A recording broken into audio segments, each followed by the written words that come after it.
Good evening. Welcome to the 2021 National Honor Society Induction Program. On behalf of Charles F. Brush High School, I would like to thank you for celebrating this prestigious moment for all of our new inductees. The National Honor Society is the nation's premier organization established to recognize excellence in high school students. NHS is not just any honor roll, as it is a society that serves to recognize students who have demonstrated excellence in areas of scholarship, service, leadership, and character. Today, it is said that there are more than 1 million students participating in National Honor Society activities, and there are chapters in all 50 states, the District of Columbia, Puerto Rico, and Canada. To our new inductees, make this moment of your induction the beginning of your life's work. Continue to be the best in all that you do. Continue to serve our greater communities, and be the leader that makes a significant change in today's world so others will be inspired by your true character and guidance. It is safe to say that today's society deserves you as our next group of leaders. Congratulations, new inductees. You deserve this recognition and honor, and it is my pleasure to welcome Mrs. Bram, one of our co-advisors for the National Honor Society, to the stage. Good evening. In 1921, the National Association of Secondary School Principals officially established the National Honor Society. Though many local and regional honor societies existed prior to 1921, no nationwide organization had been founded. Under the leadership of Dr. Edward Reinerson, principal of Fifth Avenue High School in Pittsburgh, the organization grew from the original Alpha chapter to more than 1,000 chapters in just 9 years. Today, there are chapters in all 50 states, the District of Columbia, Puerto Rico, and Canada. According to the national organization's goals, NHS hopes to recognize and encourage academic achievement while developing other characteristics essential to citizens in a democracy. Our Constitution outlines 4 main purposes, which have guided chapters of NHS from the beginning: to create enthusiasm for scholarship, to stimulate a desire to render service, to promote leadership, and to develop character in the students of secondary schools. These purposes translate into the criteria used for membership selection in each local chapter. Tonight, we are pleased to welcome 13 young people who have met these criteria. They are a tribute to Brush High School and to you, the parents, teachers, counselors, and administrators who have guided them in their journey toward excellence. I would now like to introduce President Raya Fitch. Raya? Good evening, everyone. Thank you all for joining us today.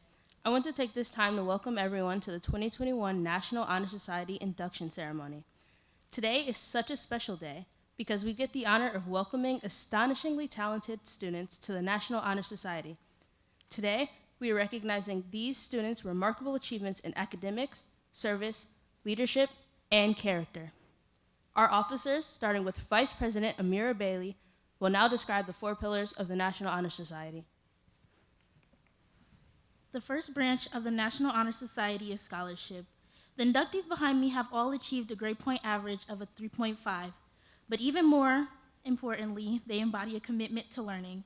The pursuit of knowledge doesn't end at the classroom doors, and the Brush NHS inductees have learned that knowledge can be acquired only through diligence and effort. Learning furnishes the lamp by which we read the past and the light which illuminates the future. Candidates have the charge to continually expand their world through the opportunities inherent in scholarship. NHS Secretary Raina Gillette will now present leadership. The leaders at Brush High School exert a wholesome influence on the school. In taking the initiative in class and in school activities, the real leader strives to train and aid others to attain the same objective.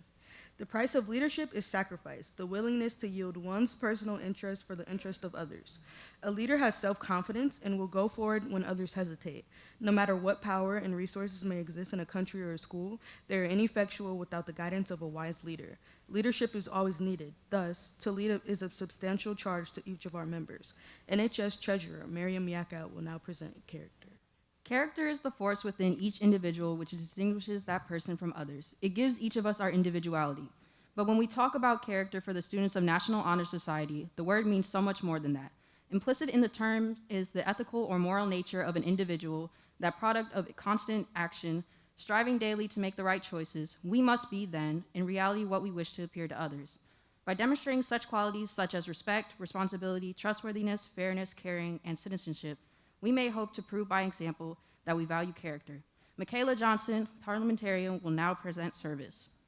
Service can be described in various ways. In the routine of days of work, many opportunities arise to help others, or willingness to work for the benefit of those in need without monetary compensation or recognition is the quality we seek in our membership. We are committed to the idea of volunteering our time and our abilities to the creation of a better tomorrow. Good evening. I'm Jill Stranick, and along with Mrs. Bram, I co-advise NHS. It is our pleasure to welcome, as our guest speaker tonight, Mandy Kelly Masters. Mandy Kelly Masters is currently Regional Philanthropy Officer with the American Red Cross for the Northeastern Ohio region. Previously, though, she worked for nearly 5 years serving our community as Blood Services Account Manager. She has worked with us through 9 blood drives, and by my count, has helped Brush students donate over 400 units of blood. Prior to joining the Red Cross, Mandy spent 13 years in the retail community as a retail community marketer for Wild Oats and Whole Foods markets. She lives in Olmsted Falls with her husband and 3 sons, Liam, Brendan, and Theodore. Mandy loves to travel, hike, spend time outdoors, read, and knit. She's also an opera singer. Welcome, Mandy Kelly McMasters. So this wasn't part of my presentation, but 400 units, just so you know, each unit helps save up to 3 lives. So you can do the math, but that is an incredible gift that you have given your community, just so that you guys know. It's very special. So thank you so much for having me today. It really is an honor to take part of such an important moment in the development of our future leaders. As Mrs. Stranick mentioned, I work for the American Red Cross and am now a fundraiser. Our mission at the Red Cross is to prevent and alleviate human suffering in the face of emergencies by mobilizing the power of volunteers and the generosity of donors. I promise I won't speak too much about the Red Cross, but I would be remiss if I didn't mention one very important thing while I have an audience in front of me. If you do nothing else tonight when you go home, please go home and check your smoke detectors. In Northern Ohio alone, the Red Cross responds to an average of 4 home fires a night. We bring families comfort and gift cards for hotel stays, clothing, and food, and we help connect them to the people and organizations that can get them back on their feet. I was telling my husband the other night about a home fire in Akron with 5 fatalities, 2 of which were children. One of my children overheard the conversation, and we agreed we would check our smoke detectors, even though we check them religiously because I work for the Red Cross and I hear the stories. And wouldn't you know, one wasn't working. We tried changing the batteries, but it still wouldn't work. Smoke detectors save lives, and if you're feeling very ambitious, I would encourage you to go home, review your fire escape plan with your family. If you need any support or tools, we have wonderful ones on our website, redcross.org. Information about talking to young children and ways that older students can get involved and volunteer. I know the parents in the room can relate to the overwhelming fear of personal disasters like these, especially when they involve our children. Unfortunately, we're going to talk a little bit about our fears and disasters because that's what I do, but I want you to stay with me because we're also going to talk about empowerment and how important you students are to our future. For the parents in the room, do you remember when the scariest things we learned about were don't talk to strangers, stop, drop, and roll, and the occasional fire or tornado drill? I work for the Red Cross, but I am also a mother of 3 children, 3 boys. My youngest is 5, and my oldest is 16. He is being inducted into the National Honor Society on October 6th. and it is a moment of great pride for our family. But back to tornado drills. I was terrified of tornadoes when I was a child. I remember the tornado drills vividly, where I sat during the drills and how I was to hold my head in my hands. And I promise you, I don't remember a whole lot about elementary school, but I do remember that. I'm sure you have similar childhood memories, and you remember the things that affected you greatly as a child. And we all grew up, and I'm sure we've all experienced varying degrees of hardship and challenge, and I do not want to belittle our experiences as parents and as people. But things have really changed. The hot button issues of our youth, recycling, saving the rainforest, helping animals, those seem so very small compared to what the students in this room are dealing with right now. Our teen years were predominantly about learning to fit in, learning to be students, learning who we were and who we wanted to be. So fast forward to our current students in this room today. Last week, my 5-year-old had to meet with his school counselor. They had lunch together. The week before that, we had a call with his kindergarten teacher. And I don't know if you're familiar with the run, hide, fight active shooter training, but my 5-year-old is having a very difficult time coping with this. He's not sleeping at night. And when we spoke to his kindergarten teacher, who, by the way, is the same kindergarten teacher we had 12 years ago with my 12-year-old, she's not a new teacher. She admitted that this is the most challenging thing that she's ever had to do in her teaching career. I say this not to make this conversation about me or my family, but because I think it's important to paint a picture of what our students are going through and what we as parents are going through and what makes this special and different. It is important for us as parents and educators to look through this lens, and it is important for our students to understand this, and I think to hear it from us as adults and educators. This is a very different world that we live in now. My son comes home every day now talking about what it looks like and feels like to have a teacher fight a bad guy with a stick that she keeps in her classroom. Because my son is 5, he has no idea he has no real exposure to the visuals associated with this. But you do. The experience of that is immense. Your generation is the first to experience this in this way. You were the children when Sandy Hook happened, and we, parents, we were the parents who went through that with those families. And so it's no wonder that our young adults struggle with mental health. The fears surrounding going to school or sending your children to school are only a tiny piece of our mental health struggle as a society. The number of factors affecting young adults today is astounding. We as parents, we can't relate. We have a food crisis. Too many people in the US live in food deserts without access to nutritious foods, and in some areas, we've forgotten what nutritious foods are. We have an identity crisis. More and more of our relationships exist online through social media, and these relationships sometimes replace real relationships. We see each other through filters and proofread dialogues.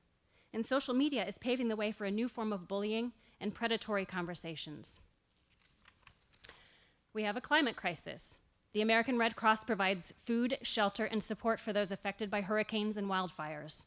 For Hurricane Ida alone, and I should mention that there are still areas in Louisiana that do not have electricity, we have provided relief to approximately 7,400 people. Since I'm in fundraising, I should also mention that the cost of this is immense. It's immense. In the past, hurricanes of this nature occurred once every several years. Now we feel lucky if we have only one in a calendar year. Out west, we would put together a disaster team when a wildfire struck. We have had to pivot and create a permanent program. We are preparing to deal with perpetual wildfires that never stop. And then there is the pandemic, and unfortunately, I'm going to group political unrest in this category as it relates to you. It has been many years since so much emphasis has been placed on what our students are doing in schools, to go to school or to stay virtual, to wear a mask or not to wear a mask, get the vaccine, don't get the vaccine. Everyone has an opinion, whether they are a parent of a student or not, and I cannot imagine the impact that this has on our students. We have a new and much needed emphasis on diversity. I personally have never been so invested in my school board meetings before. I don't know if you all feel the same way. I've seen school board meetings in my community erupt over opinions regarding how our children should learn about diversity, followed by weeks of hateful banter on social media. So the pressure on you is immense. And right now, I'm not here to belabor this, but it is important to understand where you've been, to understand what you've been through, and most importantly, to understand what you can become. I'm going to be honest. We gave this to you. The adults of this country and this world have created this, and you are existing and obviously thriving in a very divisive world right now. Older people, myself included, often criticize the younger generations, but I want you to know that you are doing a wonderful job in the face of great adversity. You are strong, you are intelligent, and you will fix these problems that we have created for you. What I don't want you to feel is helpless. I work and live in a world where we solve problems of a global, national, and personal disaster every day. And there is one concept that can help push you forward, and that is empathy. No matter what religion you follow, empathy is at its core. To be compassionate, to do your best to understand other people, do unto others.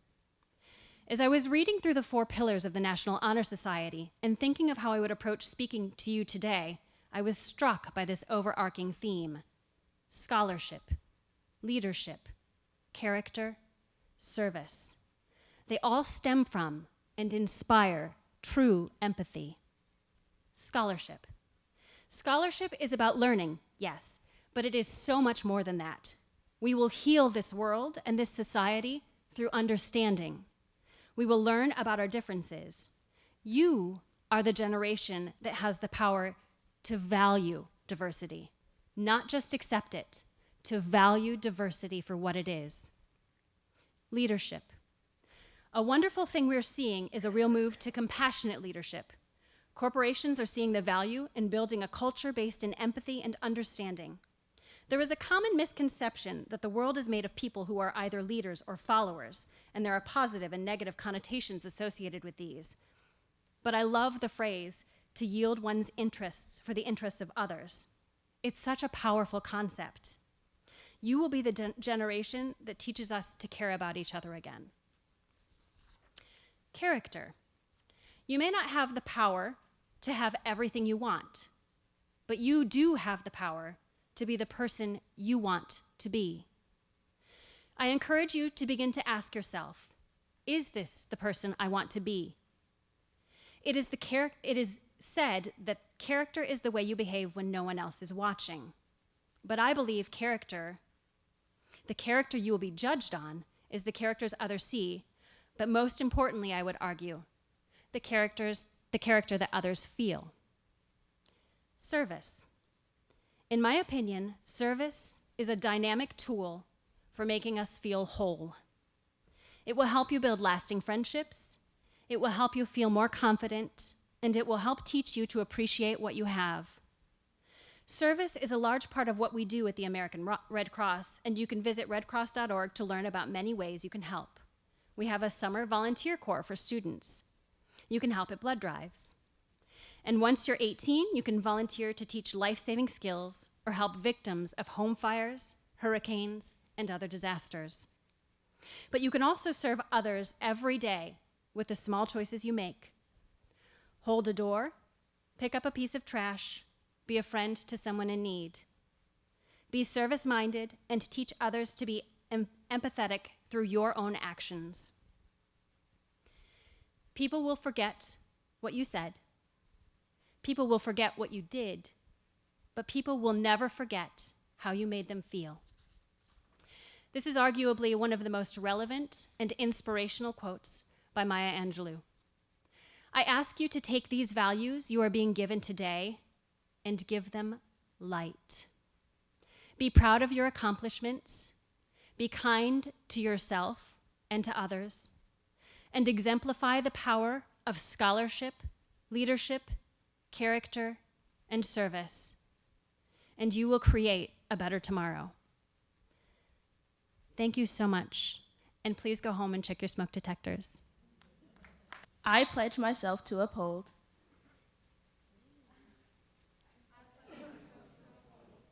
the high purpose of the National Honor Society, to which I have been selected, to build strong character in myself and others,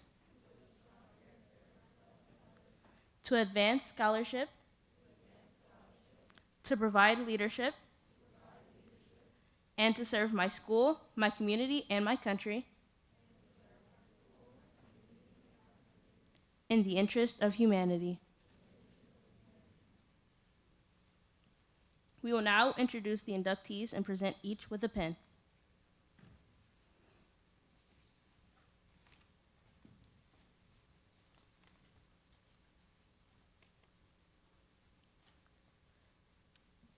Isaiah Binney.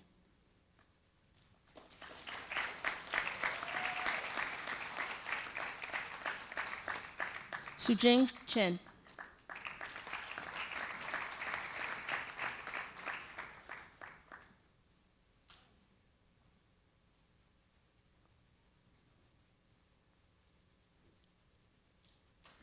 Zol Chen.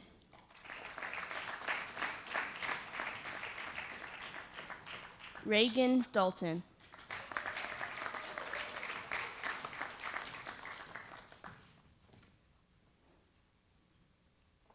Kalia Dogan.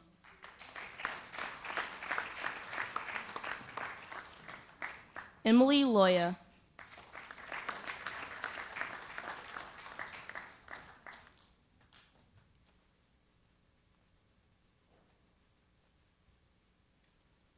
Madeline Pugh.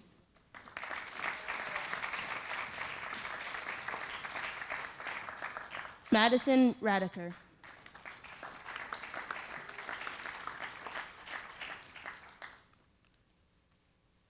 Ranisha Reed.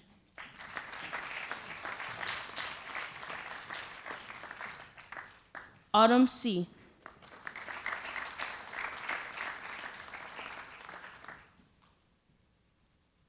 Luana Traben.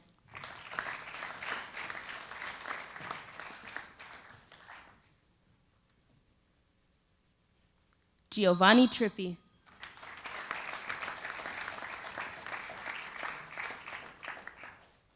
And Kennedy Williams.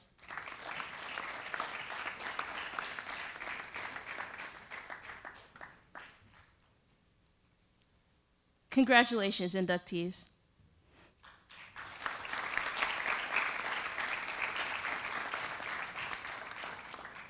We would also like to take the time to recognize additional members from last year's induction class who are present today. Please stand when your name is called and remain standing. Arthur Barganer. Brune Bukubza. Azila Cartwright. Stuart Franklin. Lillian Keeper. Franny Ryan. Ababakar Sek. Tim Treeple. And Jordana Turoff.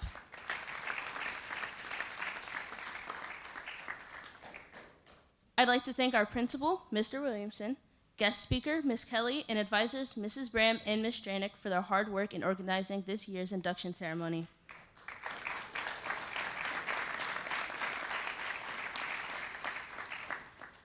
Special thanks goes to Mr. Zachariah and his AV team, who put everything together and ensured it reached all of us at home.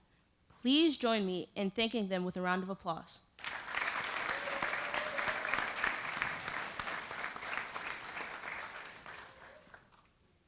Thank you all for attending the National Honor Society induction ceremony. Please join me once again in congratulating all of our new Honor Society members.